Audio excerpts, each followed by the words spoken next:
Starting off this countdown, we have these space monkeys. If you're an animal lover, then this one is gonna break your heart. Before sending humans into space, animals were launched into space to see how space travel would affect them. They typically chose primates for their close relation to humans. Obviously, looking back at that is hella messed up. A number of monkeys sadly passed away from these tests.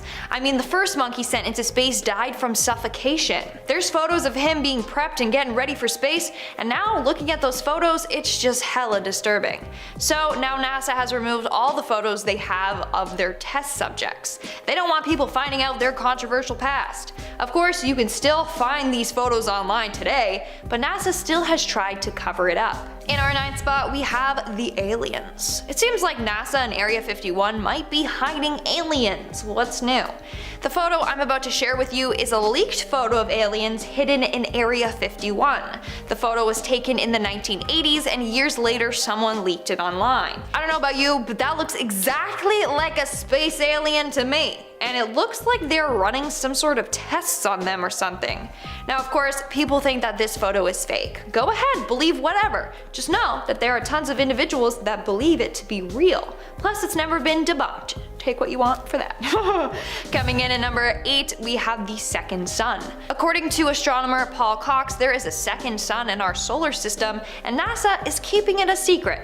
Why would they do that? I don't know, because they can. So Paul discovered this after using his telescope to stare at the planets. He actually live streamed him doing this, and while doing so, he pointed to a black dot, which was Mercury. He said that this was the location of the second sun. He said, and I quote, "You may be asking yourself, what is that large round thing to the right of the sun? Well, that's our second sun. I don't know if you knew that we had a second sun, but there it is. It is normally hidden from view. NASA and other organizations usually hide that stuff away from us." Now, I don't know why NASA would hide this from us, but apparently they are, and there's a second sun out there. In our 7th spot, we have the SpaceX explosion. Back in 2020, a NASA worker leaked video and photographic evidence of a SpaceX explosion. NASA was furious when they found out and sent out a memo to all workers saying that they would be fired if they publicly shared photos and videos from the Space Center again. And then someone leaked that memo. Anyways, NASA was all like, nah, nothing happened, nothing exploded. Then the video surfaced and they're like, oh snap, we're caught. It started when people saw smoke coming over the space coast and were like, what's going on over there? And NASA failed to properly explain. But like I said, things got leaked and they were exposed. In our 6th spot, we have Planet X. So astronomer Paul Cox says that NASA has proof of Planet X. It's a broken planet that is behind the sun that he believes will eventually crash into Earth and wipe out all of humanity. But obviously, NASA doesn't want anyone to know this, which is why they're hiding it from all of us. And I genuinely hope that this isn't true, and that Paul's lying, and that he knows nothing, because that's terrifying. We are now at our 5th and halfway mark with the trees on Mars. A weird shot taken of Mars revealed what looked like dark trees rising from the surface. Like it straight up looks like trees and shrubs are growing there, which we know isn't possible. So then, what is it? Well, NASA says that it's just an optical illusion and it's not actually trees. But other people think that NASA is trying to already grow things on Mars, or that this is part of an alien structure. Who knows? But NASA's being hella sketchy with this photo. In our 4th spot, we have the lady on Mars. In 2007, people went nuts when the Spirit rover snapped this eerie photo on the planet. It literally looks like a human figure perched on a rock. Now NASA immediately denied this and said that, it's just a rock. But that didn't stop UFO enthusiasts. They believe that this rock is actually a female figure made by aliens, or that it is an alien. Like, look at that. How can that be a rock? Like, there's fully arms and clothing on it. I'm sorry, I don't believe it. Nice try, NASA. Better luck next time. That's a woman. In our 3rd spot, we have these space guests. A couple of years ago, a Russian cosmonaut aboard the International Space Station noticed 3 unusual lights fly by their craft. Thankfully, they got it on film. The cosmonaut believes that what he saw and captured was indeed a UFO flying by. He said, and I quote, "5 objects appear flying alongside with the same distance. What do you think those are? Meteors, satellites, or ... The lights are in a straight line and apparently were hanging around that area for almost a minute before disappearing. He has no explanation for it besides it being a UFO spacecraft." In our second spot, we have the alien statue. In 2019, NASA accidentally leaked some photos that we shouldn't have been able to see. So they released photos taken by their Mars robot Opportunity. In one of the shots, someone pointed out that there appears to be a dark object near one of Mars's craters. It looks like this object has a long arm, a bulky chest, and 2 leg fragments. One person said, and I quote, "It looks like an actual statue. There seems to be so many anomaly stones on Mars that at some point one must admit that sometimes a rock is an ancient artifact." Whereas others believe that this is an alien's corpse that is decomposing. But what do you think? It certainly looks like an alien to me. And in our number 1 spot today, we have the alien city. So there's a theory out there that aliens do actually live on the moon. However, they inhabit the dark side of the moon, aka the side of the moon facing away from us that we can't see. Well, a man named Scott Waring found physical evidence to prove this. He obtained satellite images from the dark side of the moon and saw that the moon has structures that cast shadows. Take a look for yourself. If you zoom into the photos, you can see a bunch of weird objects on the moon's surface. That's not the normal texture of the moon. Those look like structures. So he believes that aliens are for sure on the moon and that NASA has been covering it up for years. Not only that, but the images that NASA chose to share with the public had been altered so that the objects were edited out. And then NASA added fake craters in that location. Why would they do that? Huh? That's suspicious. Yeah, that's hella sus. Kicking off the list at number 10, Victorian memorials. I'm a sucker for dark history, and when it comes to the Victorian era, there is nothing more grim, honestly. Deadly dresses, the great stink, rats everywhere. It's a dangerous time. The life expectancy was of course a lot shorter than it is today. So you really had to hold on to those you loved, right? But this is a time where we don't have iPhones, we don't have Facebook just randomly showing you memories. Remember this? Like, no, stop. So how do you remember a loved one after they've passed away? Well, Victorian mourning jewelry, that's how. In the 1750s, it would be normal to carry with you a gold locket with hair from your past lover. It's, yeah, a little locket of hair. How cool is that? Creepy? A little bit creepy. It was often braided or neatly folded. It wasn't just a ball of hair stuffed in a locket. Although it wasn't not that either, right? It was pretty gross. During Queen Victoria's reign, she would often wear mourning jewelry. She made the locket of hair cool, dare I say. She made it popular. After the death of Albert, she went into a horrible depression. She wore mourning clothes for decades and decades afterwards. That's why you see the Victorian era and everyone's wearing black. Everyone looks all grim. It's because they just followed suit. They just wore what the queen was wearing. Bracelets, necklaces, rings. The enamel of the rings also depends on the type of death that came prior, or the type of mourning that you're doing. White enamel represented death of an unmarried woman. Pearls represented tears. Turquoise meant that you were thinking of them on that day. And eventually pendants with hair became a next step. I'm a fan of mourning jewelry. I like that idea. I wish I knew this sooner. I wish I knew this 10 years ago. I'd be like, oh, my eyebrow piercing? Yeah, it's to mourn my mother. That's why I got it. Sad and rad. Boink. There you go. Number 9, Detroit Ice Fountain. Located on Washington Boulevard, the Detroit Ice Fountain was quite the hazard. A spectacle, but a hazard nonetheless. Back in the early 1900s, a fountain was the talk of the town during colder months. Believe it or not, it's how bored people were, I guess. The water jets would run all year long, so in turn this fountain would freeze and pile up, and then freeze and pile up again and again. Eventually this thing reached up to 60 feet tall, made of pure ice, right on Washington Boulevard. This was so dangerous, yeah, shifting ice, dangling 60 feet above your head on the way to work. Literally tons of ice cracking above your head. The tradition has now moved to Belle Island, thankfully, so now you can safely observe said ice trees.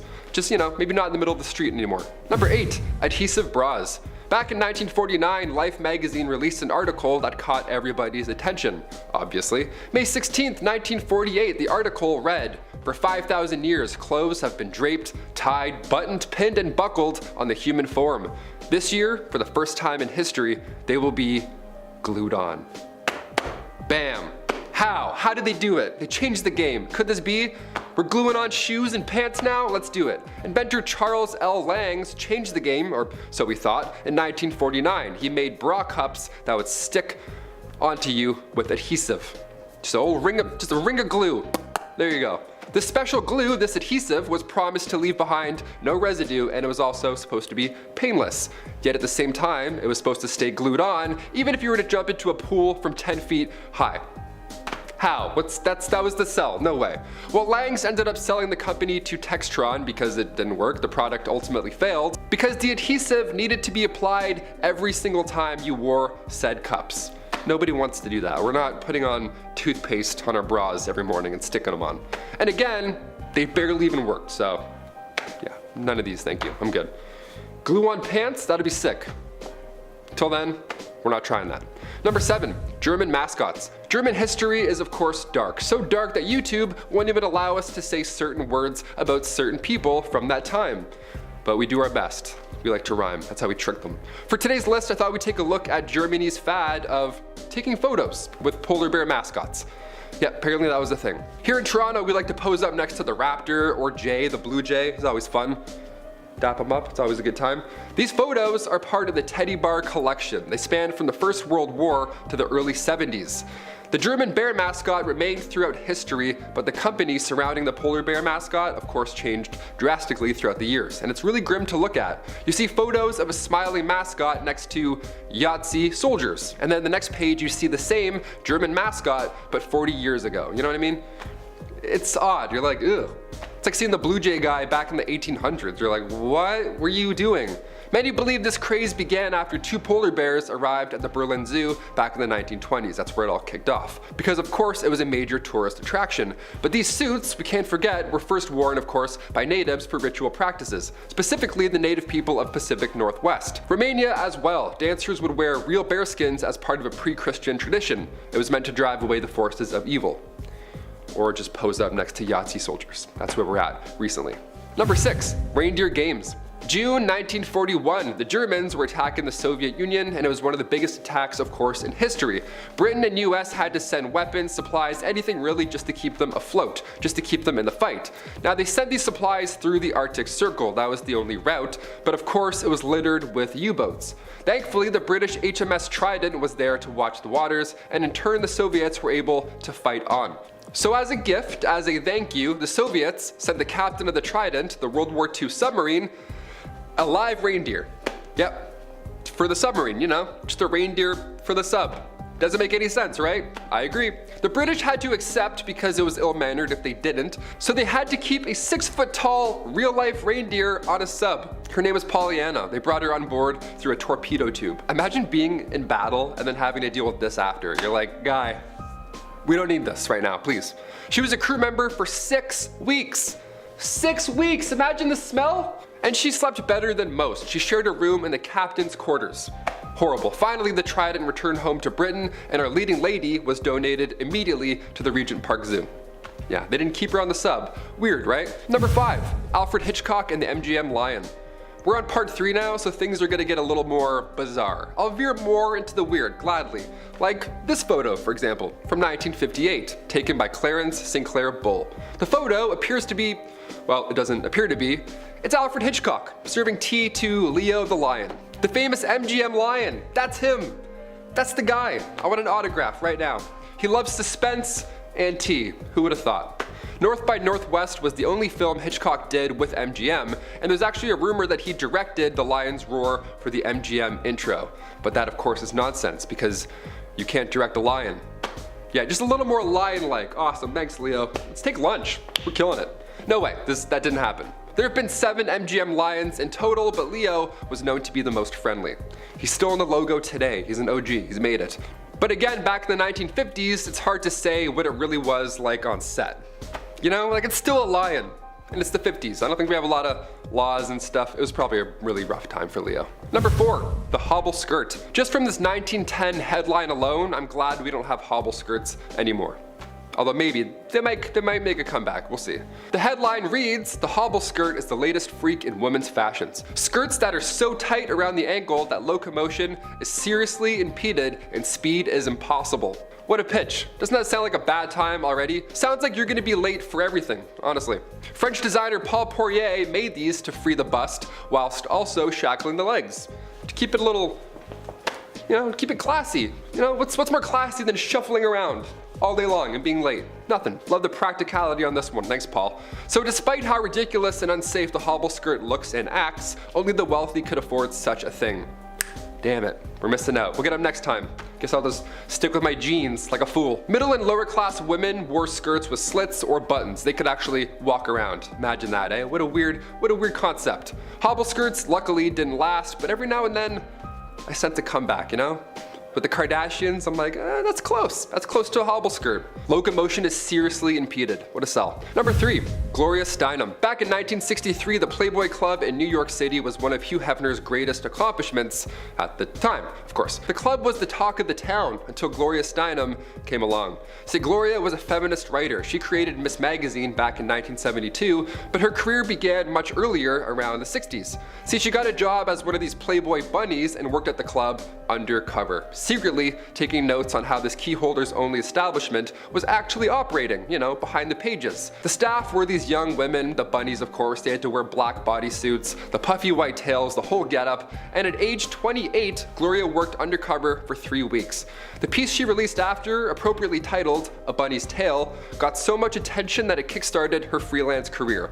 It made her a feminist icon to this day. This photo of Gloria undercover shows you the comfortable work outfits that she had to endure. That's horrible. It's all dark too. You can't even see what's going on. People are smoking inside. It's like Peaky Blinders. It's horrible. I don't think she had non-slips on. You know what I mean? In a collection of her writings, Gloria reflects on the undercover piece, saying how it has now outlived all the Playboy clubs, both here and abroad.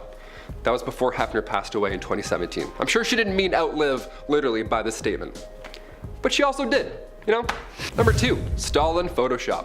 Deepfakes are getting out of control. It's insane. Modern technology is really making it hard to tell what's real and what's not. I'm falling for a lot of things online lately. I'm starting to feel like an old man, I'm not gonna lie.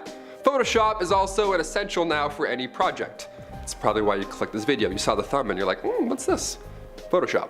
Back in 1939, a photo of Stalin was published and he looks great. Guy looks amazing, some would say too good. He was touching up photos as far back as 1939 to make himself look more powerful, more healthy. But even if you got a photo with him, there's a chance you would be digitally removed later on. Like Nikolai Yevtsov. Yeah, the leader of the NKVD, he was in a photo with Stalin, but around 1937, Nikolai was responsible for orders that had over 1 million people arrested. And to make matters worse, half of them were executed for crimes against the state. So it wasn't ideal, of course, to be in a photo with Nikolai. He was denounced, imprisoned, and died in 1940, so Stalin had him erased and replaced digitally in that photo. This man was ahead of his time. Even today we're replacing actors in movies with different actors, and you wouldn't even know it. And finally, number 1, Bill Clinton and Monica Lewinsky. Yes, we all remember hearing about this at one point, even if you wanted to or not. Bill Clinton talking about not having relations with that woman. Yeah, back when we had to download music on LimeWire, this would just pop up out of nowhere and blow your eardrums out. This was a huge scandal. This was that scandal. It was 1998. Clinton White House intern Monica Lewinsky was 22 years old and they had a relation from 1995 to 1997. Lewinsky said she hooked up with Bill 9 different times at the White House. Of course, you have to count. You're at the White House, obviously, you're keeping note. And apparently, according to her schedule, Hillary Clinton was also at the White House for at least 7 of those days. Hey, big yikes. Whenever I see this photo, I wish I was alive to see this unfold in real time.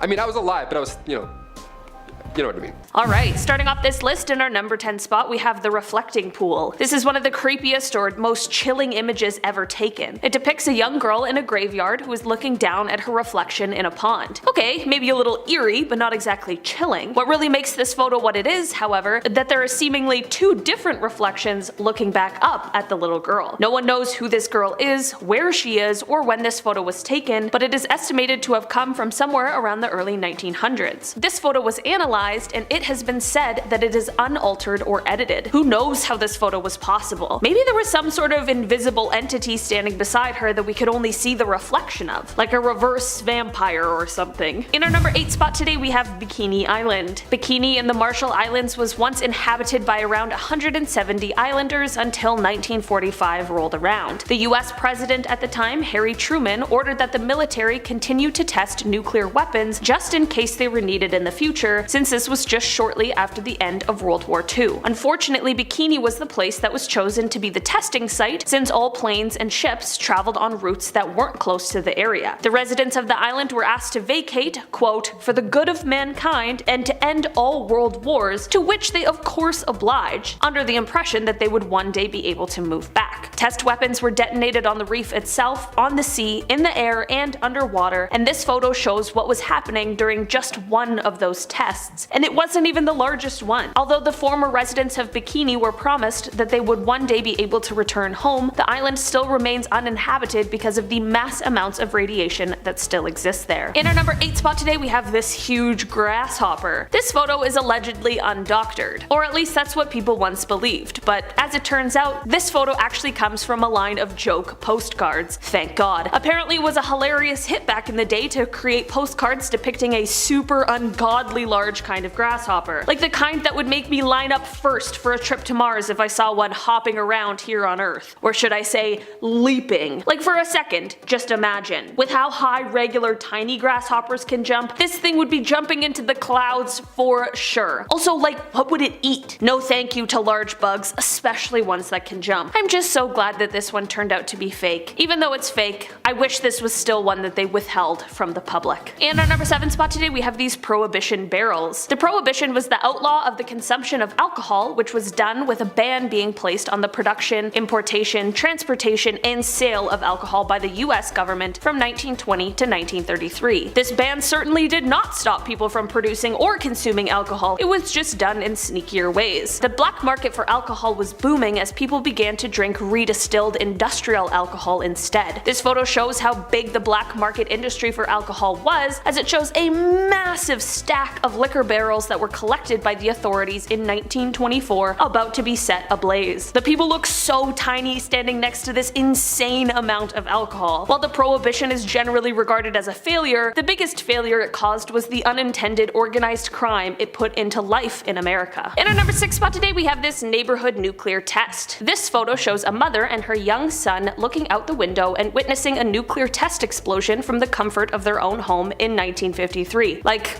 what? Imagine seeing that from your window now in 2021. People would be going wild. Of course, any kind of nuclear test should be done as far away from where people live as possible. I know it's not like the test was being done in their front yard or anything, but still, I certainly wouldn't be comfortable with them testing a nuclear bomb anywhere near the place I live. This photo was of course taken before the effects of nuclear radiation from these kind of explosions were publicly understood. Actually, people have suggested that the public knowledge of these kinds of side effects were suppressed during this time in order to avoid controversy about them testing these kinds of weapons in your neighborhood. While that would of course be something insane to witness firsthand, thankfully the now widely known health risks associated with this sort of thing has caused this to not be a common occurrence. In our number 5 spot today we have the Boston Marathon. This photo comes to us from 1967 and it depicts the struggles that Catherine Switzer went through in order to be the first female to finish the Boston Marathon. This photo shows race organizers as well as other participants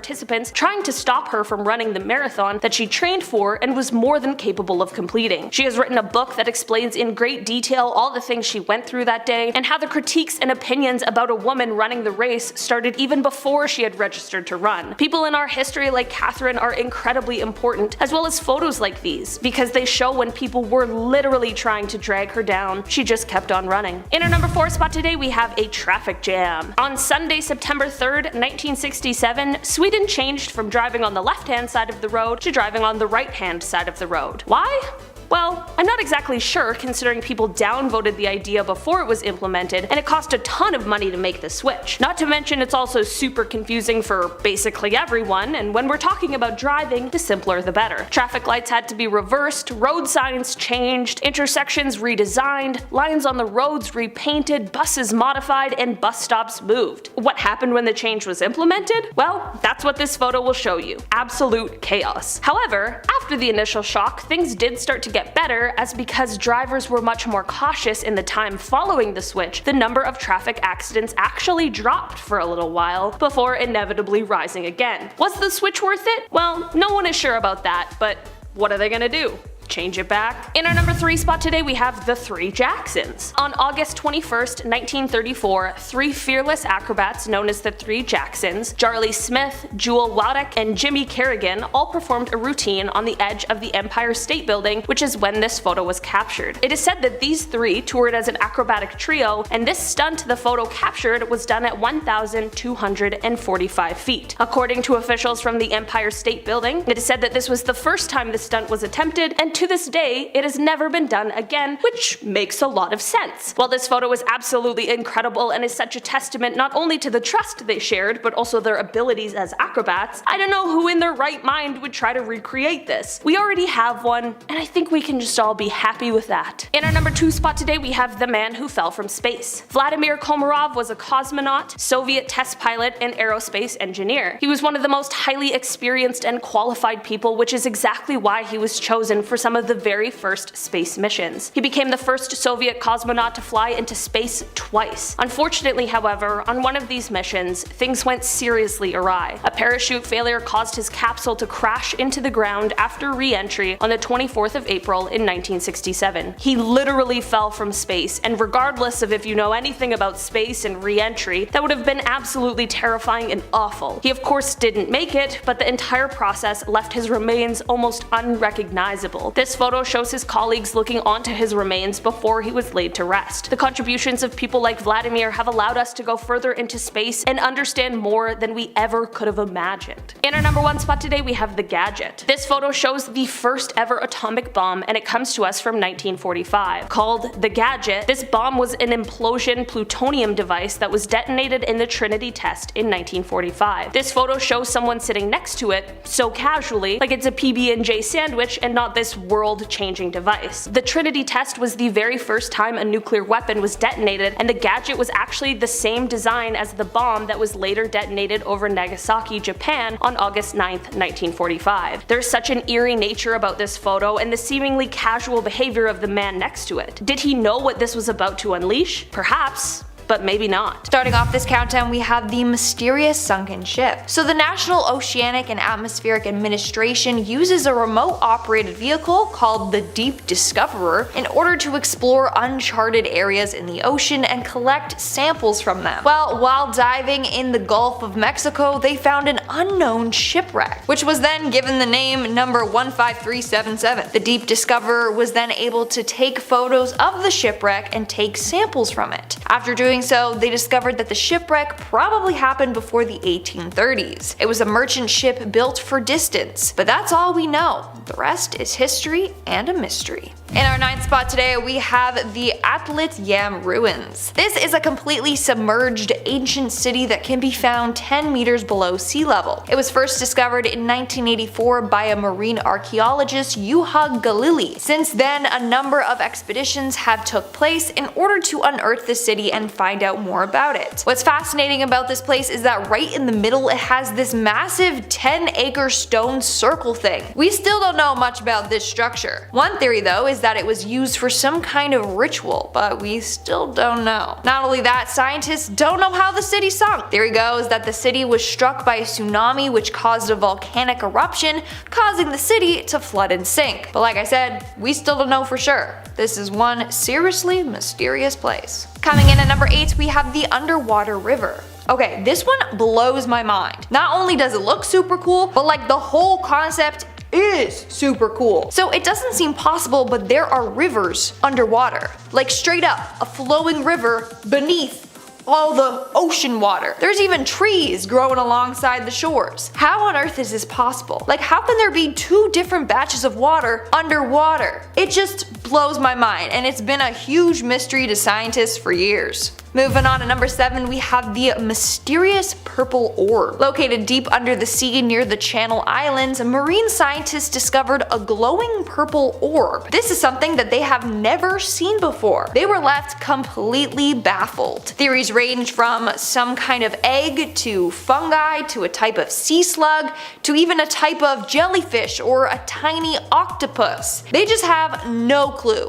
And whatever it is, it hasn't been identified yet. But it is beautiful. That's for sure. Whatever it is. Moving on at number 6, we have the world's oldest city. Back in 2001, the remains of an ancient city were found at the bottom of the ocean off the coast of India. In fact, it was found by complete accident. The divers ended up finding pieces of sculptures, human remains, artwork, and wooden furniture. A piece of wood from the furniture dates back to at least 9,000 plus years ago. Now, this was a huge breakthrough because it completely rewrites the history in that area. Now, the city is huge. It's basically the size of Manhattan. They have massive walls and plazas, and like I said, the structure dates back to 9,000 years ago, which is 5,000 years older than any city discovered by archaeologists anywhere, and they barely know anything about it. That's why it's hella mysterious. We are now at our 5th and halfway mark with the Lost Road or Highway. The Bimini Road is a rock formation in the Bahamas composed of rectangular shaped limestone blocks. It was first discovered back in 1968 by a diver. In fact, when he reported his findings, he said it just looked like pavement. So then some archaeologists took a dive to see what it was all about. They deemed it man-made as the stones were purposefully lined in a linear formation. The road goes on straight for about half a mile before ending in a slight curve. So now, what's the big deal? Well, obviously, there's something more to this road. Some believe that it actually leads to the lost city of Atlantis. One thing that supported this theory is that back in the late 1930s, Prophet Edgar Cayce said that the discovery of a road will lead to Atlantis. He said that it will be discovered in 1968 or 1969. So when this road was discovered in 1968, people were flipping out, being like, this is it, it leads to Atlantis. But we still haven't found Atlantis, so nice. In our 4th spot today, we have the volcanic underwater activity. Volcanic activity underwater seems impossible, but alas, it is not. Let's take a look at Loki's castle in the Arctic Ocean. The volcanic activity found here was discovered in 2008 by researchers from the University of Bergen in Norway. They found a field of 5 active hydrothermal vents between Norway and Greenland. It's quite fascinating, and research is still going on to better understand all this. Like I said, the world is just one big mystery, and count how many times I said mystery or mysterious in this video and let me know in the comments below. I feel like it's a lot. Moving on at number 3, we have the 60,000 ton stone structure. Located in the Sea of Galilee lies a weird cone-shaped stone structure that weighs 60,000 tons. It was first discovered in 2003 by a team of researchers doing a sonar survey of the sea. When they found it, they sent divers down there to check it out. That's when they found a very odd and massive structure. It's said to be nearly 10 meters high and 70 meters wide. Now, there's a lot of theories about this structure. One is that it was made to mark a grave. 2, it was made on land, but then it got submerged after sea levels rose. Or 3, it was created as a fish nursery. But over the years, archaeologists and scientists have gone into fights over the structure's origins. The only thing they know for sure is that it was man-made and dates back to 12,000 years ago. In our 2nd spot, we have the locomotive graveyard. In 1985, during ocean mapping, scientists came across something quite eerie. They discovered 2 steam locomotives from the 1850s. They are sunk under 90 feet of water, and honestly, they look hella creepy. Now, there were no train tracks or stations around, so scientists were baffled. How did the trains get there, and why? Well, one theory is that they were being transported from Boston to the mid-Atlantic when they got hit by a storm, and either they fell off by accident or they were deliberately pushed off to save the ship, lessen the load. Again, this is just a theory. No one actually knows how they sunk. Plus, there's not even a record of these at all. And in our number 1 spot today, we have the Lost Kingdom of Cleopatra, aka Thonis Heraclion. Located just northwest of Alexandria is the sunken city of Heracleion, and it's referred to as Egypt's Atlantis. It lay lost under the sea until the early 2000s. A group of divers were working off of the Egyptian coast when they found a large fragment of rock under the seabed, or so they thought. It was just rock. When they brought it out of the water, they found it to be a sculpture of the Egyptian god of fertility, Hapi. After this discovery, they madly went to work exploring the area. They ended up discovering pieces of pottery, ancient coins, jewelry, busts, and ruins of temples. How the city ended up underwater is still a mystery. One theory is that it has to do with the rising sea levels and crumbling foundations of the city, causing it to slide into the Mediterranean Sea. Number 10. Go Pills. Introducing Go Pills, the pill that keeps you up for 40 hours straight. What could possibly go wrong? When the government tried creating these new pills, the right idea was in mind. Or so we think. Overnight workers, military, maybe you need to cram 3 days of studying in one night. You name it. The US Defense Advanced Research Projects Agency, or DARPA, was supposed to have your back. What happened? The Air Force has around 100 fatal crashes on record because of fatigued pilots. So US military was actively trying to create a solution for these physically demanding jobs. The closest that we have now to these Go Pills are something called modafinil, which is a narcotic approved by the Air Force to combat said fatigue, but it's not public yet, of course, obviously. Do you think these government Go Pills will ever make it to the public? I mean, I think coffee makes people crazy enough in the mornings. I'm all set personally. I'm on like coffee number 4. I'm jazzed up right now. Number 9, the heart attack gun. Sounds like a pretty calm weapon right there. The CIA had this weapon and it was more of a dart gun than anything, but you know, heart attack gun sounds pretty on the nose for this list. It shot a frozen dart filled with a specific toxin that, you guessed it, gave you a heart attack. Pretty James Bond, right? It was frozen so that the dart would ideally melt away after it's done its damage. You know, destroying all the evidence, right? It's like some icicle killer stuff right there. That's some next level. There we go. It took me 17 seconds to remember what an icicle was called. I was like, what are those long drippy frozen things? The icicles. The CIA was really into poisons during the Cold War and apparently darts. Match made in heaven. The public caught wind of all this thanks to Senator Frank Church, and when Congress decided to look into where these tax dollars were going, they found a plethora of illegal methods used by not only the CIA, but also the NSA and the FBI and the IRS. A lot of letters coming in, a lot of sketchy letters.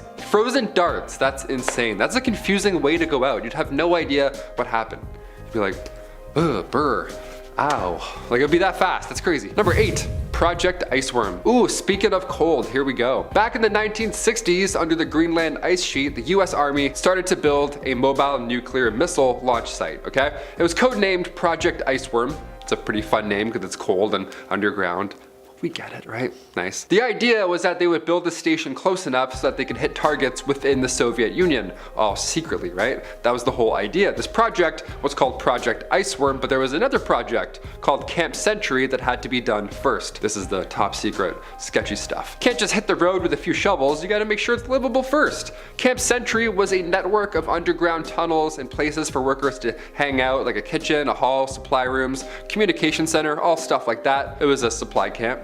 You know, whatever you imagine, it was that. There was also a nuclear power plant. That's the most important part, to keep everything active, right? This was kept from the Danish government for 7 years. A secret nuclear power plant for 7 years. Yeah, we don't like those. But in 1966, the project was canceled because of shifting ice. Or at least that's what they say. No, it's definitely shifting ice. The whole place is melted by now. Number 7, leaked voters. Back in December 2015, personal information from 191 million voters was leaked to the public online. It happened very fast. This feels like yesterday. I remember this happening online. I was actually quite worried about it. Researcher Chris Vickery found this data while conducting a security investigation. See, Forbes had described Vickery as, well, dare I say, a good hacker, for lack of a better word. They're called white hat hackers. They find weak spots in security without sabotaging or exploiting them. You know, they're not villains. They're just like, oh, check this file, gotcha. They're nice, that's key. We need that. That's the difference. 79% of those eligible to vote were the victims in this leak. All their names, addresses, birth date, phone numbers, emails, even photos, you name it. Things you don't want people knowing, let alone third parties online, It's now out there. We're still unsure who was behind this entire leak, so that's comforting to go to sleep to knowing. CSO Online and databreaches.net suggest that the information more than likely came from a software provider called Nation Builder. But CEO Jim Gilliam announced that that was not the case and they did not create the database. He said, nope, false. Although he conceded that it is still possible that some of the information that it contains may have come from data that they make available for free to campaigns. So a third party took what they could and really ran with it. It wasn't them, it was just their weak security. Nice, we love that. Just my photo, just in someone's Google Doc. I'm like, awesome. I don't want anything out there. I don't want my Google search history out there. That sounds suspicious. Number 6, the Space Cube. In honor of Jordan Peele's new space movie coming out called Nope, we have to include some alien cover-ups in this government list. Not too long ago, this spinning cube-looking drone, hopefully drone, was spotted over Missouri, and then only a couple hours later, it was seen again 700 miles away. That's a pretty far distance. That's a fast travel time. What's your secret? 44-year-old Matthew Jandeka was minding his own business, hanging out on the porch, when this caught his attention. It was a sunny day, so the light reflected off the cube and it caught his eye. But then a day later, another guy, 30-year-old Justin Johnston, he saw the same exact thing in the sky. He saw it while he was driving home. The light and the reflection, same thing, caught his eye. At first, I thought maybe it was a balloon, but the movements were odd, he said. Well, it sounds like whatever this thing is, military aircraft, drone, whatever the case, it's pretty fast. Maybe they're filming Top Gun 3, who knows? No spoilers. Number 5, Surtsey Island. Some islands are forbidden, like Heard Island. They're home to animals and wildlife that the government refuses to let humans be part of, which is sketchy in its own way. A lot of Jurassic Park vibes over there. But when it comes to Surtsey Island, near Iceland, again, always Iceland, hiding secret government projects, well, Surtsey Island is a brand new island. We love it. Literally, this island formed from a volcanic eruption back in 1963, so scientists are using this fresh face of Earth to study what it looks like to not have humans in the picture for a change. Yeah, we have seed vaults, a forbidden island. These projects make people uneasy, hence why the government tries to keep them low-key. That is until I come out and then loudly announce it, and then tell you to hit that like button. Awesome. Number 4, WikiLeaks war logs. Companies have to live somewhere, right? We're a film studio in Toronto, we're a place. We're not just a bunker, right? We're like an establishment. There's windows, we have a fridge, lots of coffee, we're okay. But where do places like WikiLeaks work? It's probably a sketchy establishment. It's probably nothing like Google, you know what I'm saying? Not a lot of beanbag chairs going on at WikiLeaks. Probably just one chair that everyone shares. Just one guy. It's literally just one guy. Today, it's a facility owned by Swedish internet provider Bahnhof. This is where they keep servers for WikiLeaks. Julian Assange was the front runner for this whole operation, so literally, like I said, it was one guy. His hard drive is stored in this bunker behind a 2-foot steel door accompanied by numerous backup generators. So you're not getting in, pal. In October 2010, WikiLeaks actually published Army field reports from 2004. It's now one of the biggest leaks in US history. This report confirmed that there were over 66,000 civilian deaths in the Iraqi war logs out of the 109,000 in total. This leak also suggested that some American troops were classifying civilians as enemies in their statistics. Yeah, which is not great. That's borderline.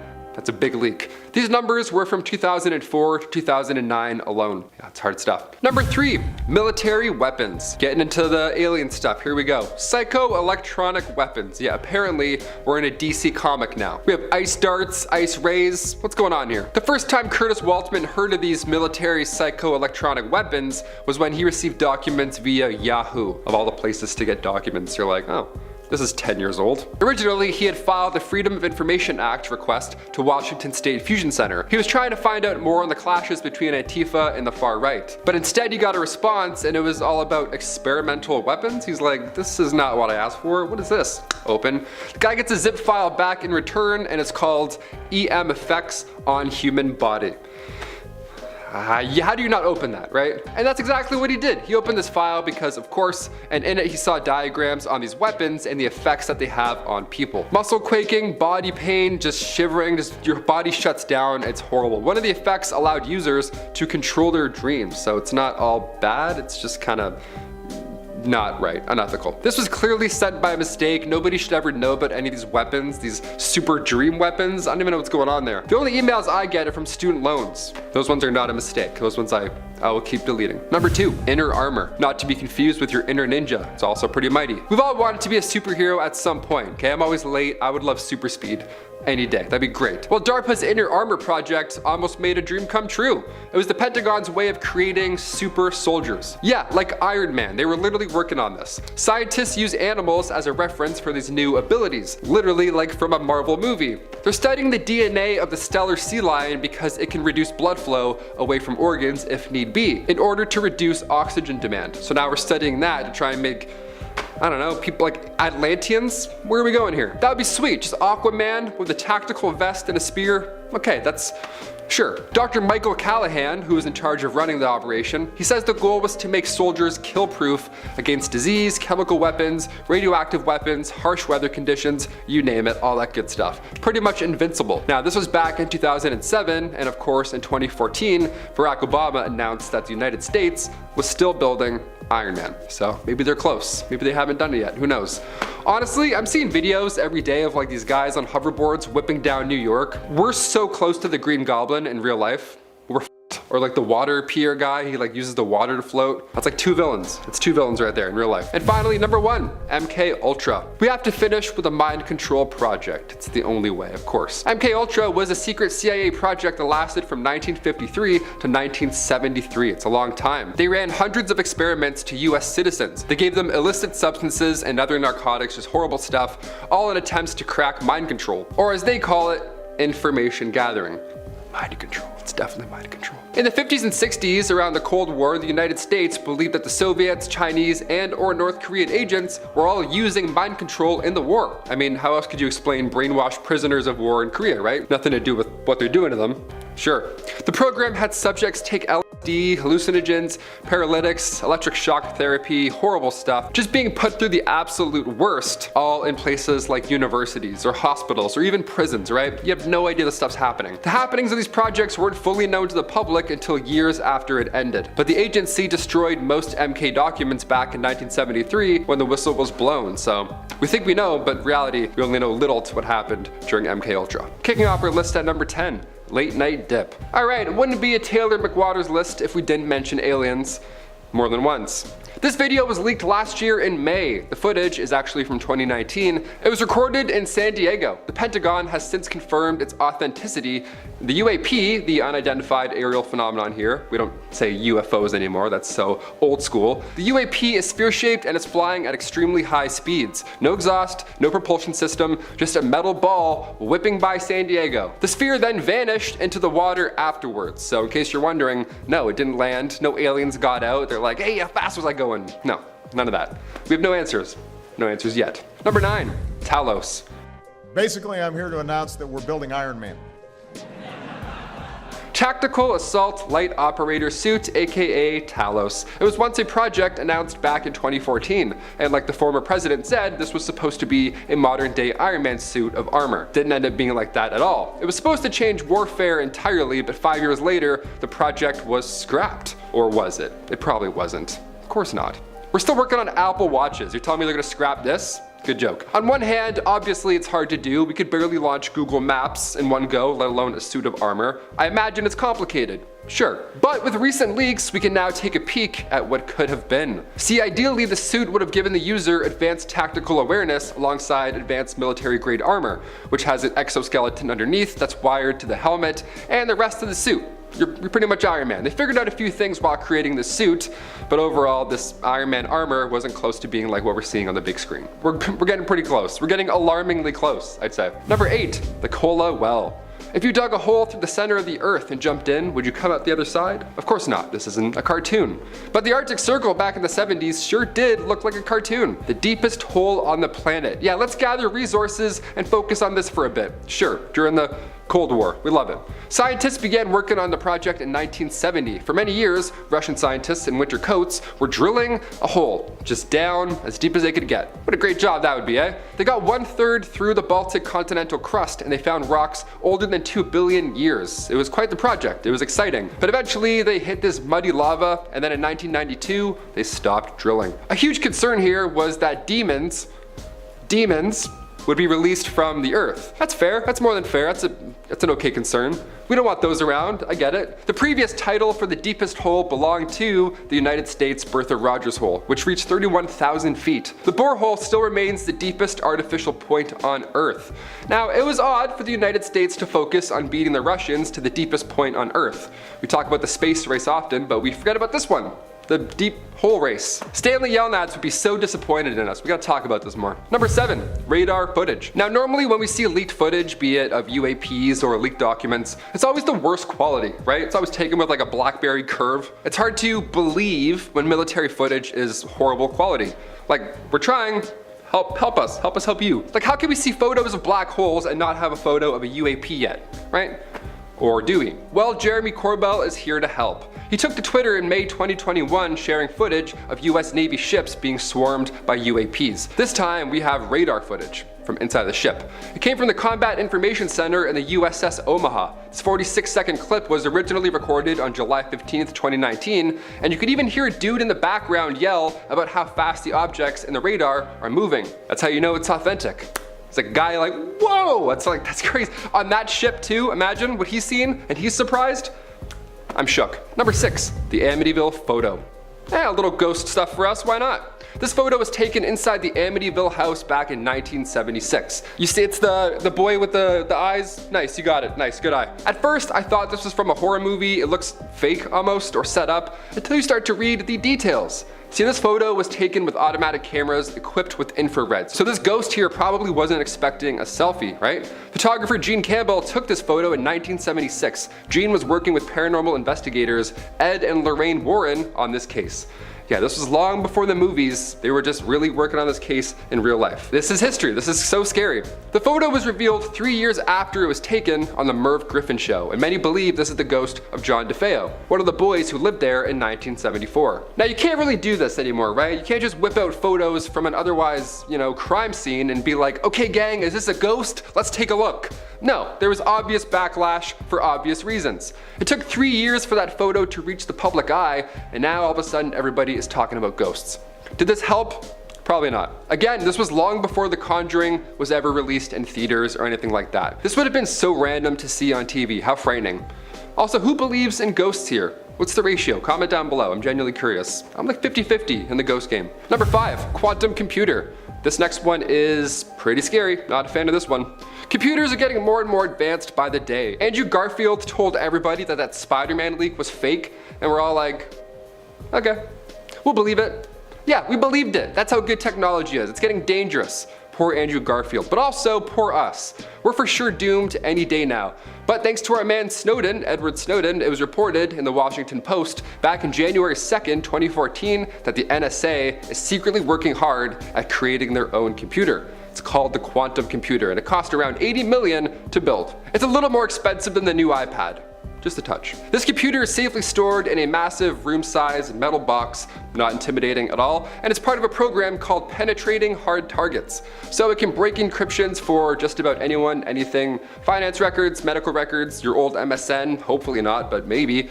What a nightmare that would be. The NSA is well on their way to breaking every form of public encryption, so we're doomed. This quantum computer can theoretically break through any RSA encryption as well, which for the average computer today, that takes years. The supercomputer can break through a lot faster. So yeah, you better clear that history now while you still can, or else everyone's gonna see. Number 4, more government leaks. Even allies of the United States weren't safe during Edward's leak. Thanks to Snowden, at the end of October 2013, it was leaked that the United States was spying on Germany, France, and Spain, all at the same time. Horrible. The NSA tapped into 35 phones spying on 35 different world leaders, one of which was German Chancellor Angela Merkel, who called out the NSA publicly immediately after finding out and said this act of snooping was just unacceptable between friends. That hits deep, eh? I thought we were friends, we're pulling that card out? Ooh, world leader or not, nobody was safe during these phone calls. It was also reported that the NSA was monitoring calls in Spain for the average folk. Yeah, they monitored around 60 million calls in 1 month. Imagine how boring that job would be. Just some dude listening like.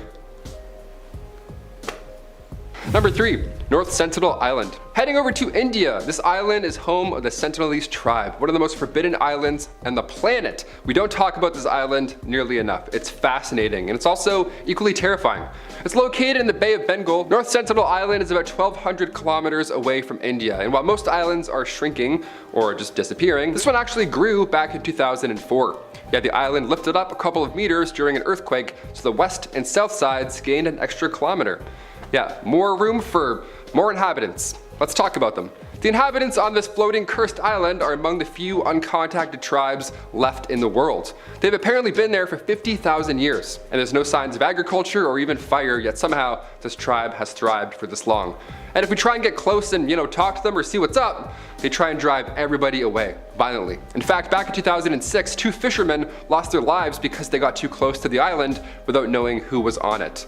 The Indian government also didn't roll up to the beach after and start interrogating locals. Instead, they made the island now officially forbidden to enter, so stay away. Number 2, the mouse with an ear on its back. What a transition. Awesome. We love segues. Back in 1997, Stuart Little here became the test subject to determine if scientists could grow cartilage using chondrocytes, aka cells from a cow. And it worked, and now we're still talking about it today, obviously. It all started when Joseph Vicanti, pediatric surgeon, began designing human organs. This was during a shortage. He wasn't just, bored and started to make ears. He was changing the medical game, and little did he know he was actually about to change the science game as well. He constructed an ear and then told his brother Chuck and his partner Bob to not bring up the fact that he attached said ear to a live mouse. He's like, please don't mention the mouse, please. How can you not? Here, check out this new ear I made. Hey, one sec, let me catch it. What? That's disgusting. What's going on here? What's this science lab you have? So Chuck spilled the beans. He didn't keep said information to himself. Can you blame him? No. But good thing he leaked the information, because now we know cow cartilage can create cells. All because he spilled the beans. Nice. Thanks, Joseph, and also thanks to that mouse that totally didn't volunteer for this life. Can I Q-tip his back? I want to Q-tip his back. Let's clean that little ear for him, I bet that would feel great. It's like a back scratch, but an ear Q-tip at the same time. Imagine those mixed. Stuart Little, he's got it. And finally, number 1, motorized roller skates. This last one they've been working on for quite a long time. It's one of the craziest things I've ever seen working on this channel, so yeah, I had to end off this list with this. Motorized roller skates, what a dream. Is it happening? Are we close? I sure hope not. This photo was taken at the Sunoco station in Hartford, Connecticut. Context aside, this is an odd one. It's a guy with a briefcase filling up at a gas station, and he's wearing roller skates. Is this 2077? No, it's actually 1956. And that futuristic looking man right there, that's Mike Dreschler. He was working for a Detroit skate company, and he was very dangerously close to gas-powered roller skates. It sounds like something from a cartoon where he's like, oh, I'll get you, pew, and then he blasts off. This would never, don't try this. This is a horrible idea. They would have cost around $250, which today is around $2,400, and its max speed was 17 miles an hour, so you'd still be late and you'd still be buying gas. It was a lose-lose. Imagine this in the closing act of a Mission Impossible movie. How boring would that be? Now obviously the public wasn't supposed to see this. They feared that it would encourage folks to get creative on their own. So yeah, I'll reinforce that. Don't make rocket skates with gasoline. Thanks. Hit that thumbs up and don't make rocket skates. We love it. Kicking off the list at number 10, nuclear site list. Here on Most Amazing, we love lists. I'm not sure if you can tell, but apparently the US government also fancies a list or two. Back when Obama was still running the show, a report was delivered to Congress. Well, it was supposed to be. The 266-page report featured every nook and cranny about the US nuclear program, and it was released publicly on the government printing office's website in draft form by accident. Yeah, just a casual PDF that shows us literal maps to stockpiled fuel used for nuclear warheads back in the day. We love those. The only PDFs I actually enjoy are those ones, actually. Does this stuff happen often? How does this happen? I thought this type of stuff could never happen, right? Well, MIT professor John M. Deutsch said these screw-ups do happen, and it doesn't look like a serious breach. I mean, it certainly sounds serious, but okay, we'll trust the government. Thank you, sir. Let's do it. Number 9, ClimateGate. Yeah, we had a smooth one off the bat. Now we're getting right into the serious stuff. Climate stuff. Climate change and stuff. A little different sounding than Watergate, but we'll get to that one later on, obviously. ClimateGate, this was back in 2009 when some hackers Some hackers released thousands of emails and files, all from the Climate Research Unit in the UK. These documents, okay, hold on to your butts for this one, they show scientists suppressing the publication of research going against global warming. So this sparked a bunch of bad ideas because at that point in 2009, we just believed it. We just stopped listening at all. Climate change critics were like, aha, I knew it. It was all a conspiracy this whole time. The CRU responded and said the emails were out of context and that the planet is indeed heating up, and we're still in fact burning towards our demise. But these docs leaked literally weeks before the United Nations Climate Change Conference in Denmark, so peculiar timing, I'd say. Science fired back pretty quick. Scientists all around the world were actively proving at that point that humans actively are causing global warming. Today we're scrambling a bit more to figure this one out than 2009. Yeah, a few more of you believe this time around. Number 8,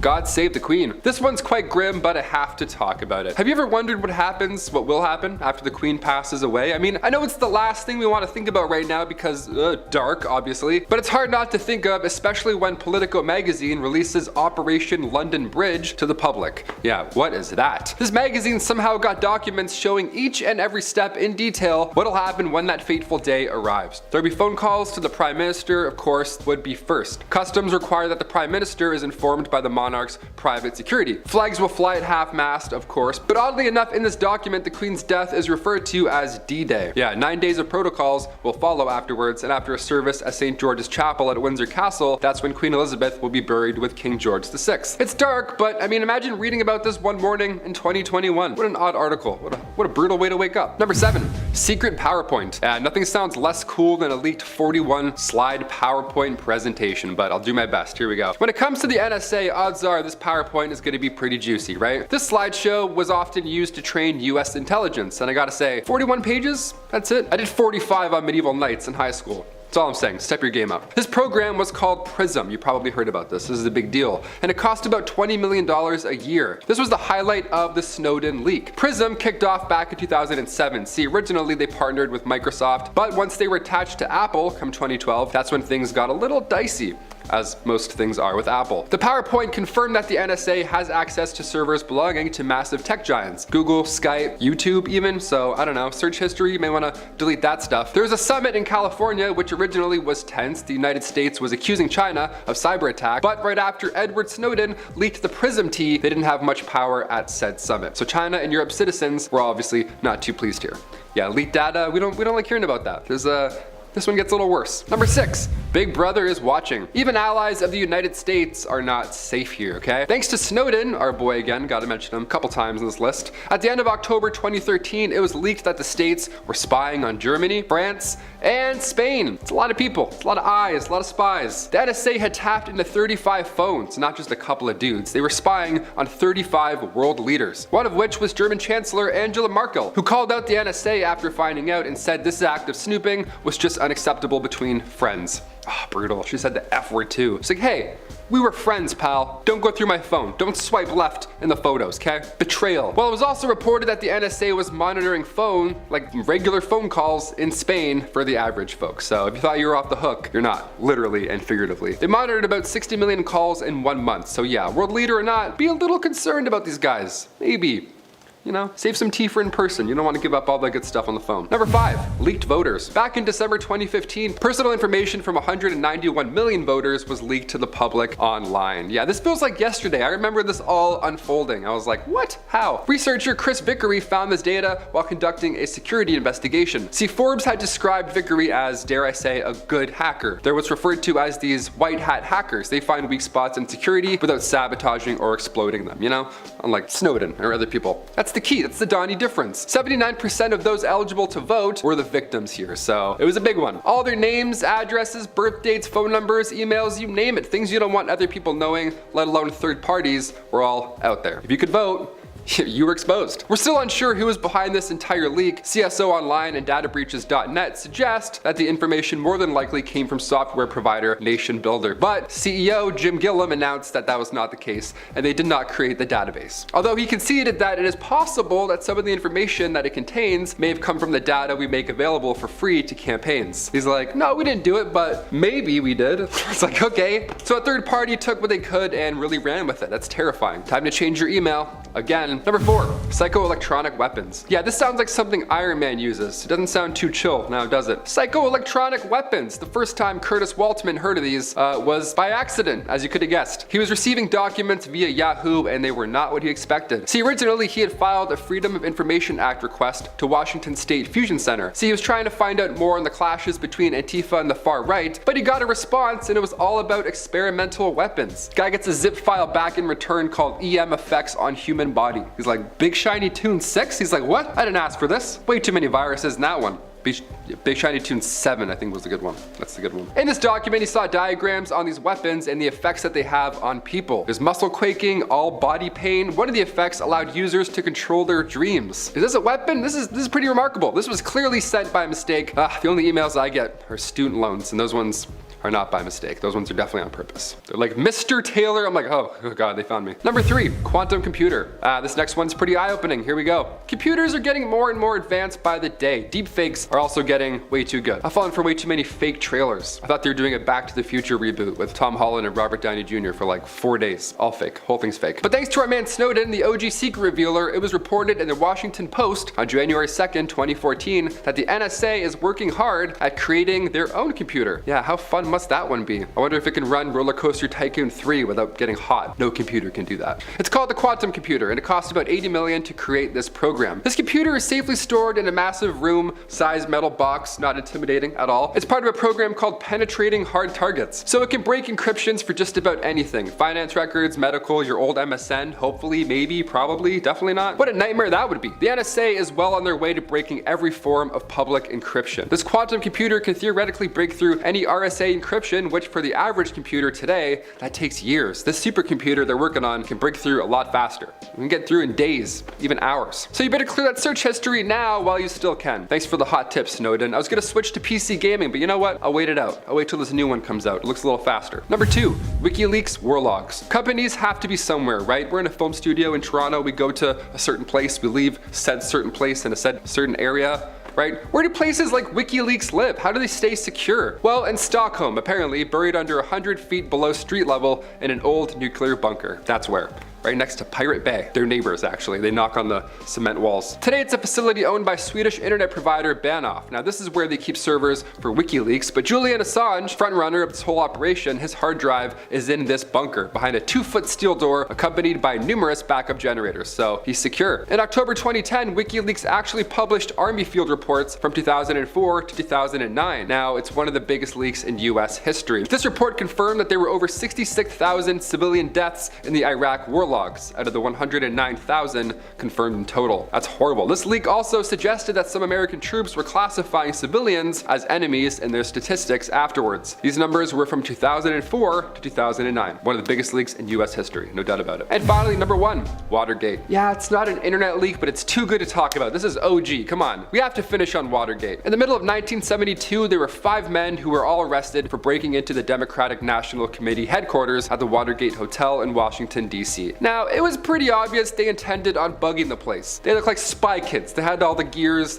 They were, it was fishy. As the year went on, the election came closer and closer, and then all of a sudden, out of the woodwork comes this anonymous source who fed information to Washington Post reporters that apparently the Watergate bugging incident was a massive campaign of political spying and sabotage kicked off by none other than President Nixon himself. Yeah, he was trying to get that re-election. Now, despite this information leak and it being reported in the news and all that good stuff, Nixon was still re-elected, even though he was involved in this entire scandal. These men were clearly linked to a fundraising group for Nixon, but his administration just kept denying any involvement. It wasn't until a year later in 1972 when reporters Carl Bernstein and Bob Woodward, they also came forward and exposed more stuff. Yeah, they exposed the administration's role in this entire scandal, and they had an inside source, an FBI agent named Mark Feltz, and this ultimately led to Nixon resigning later in 1974, the first president to do so.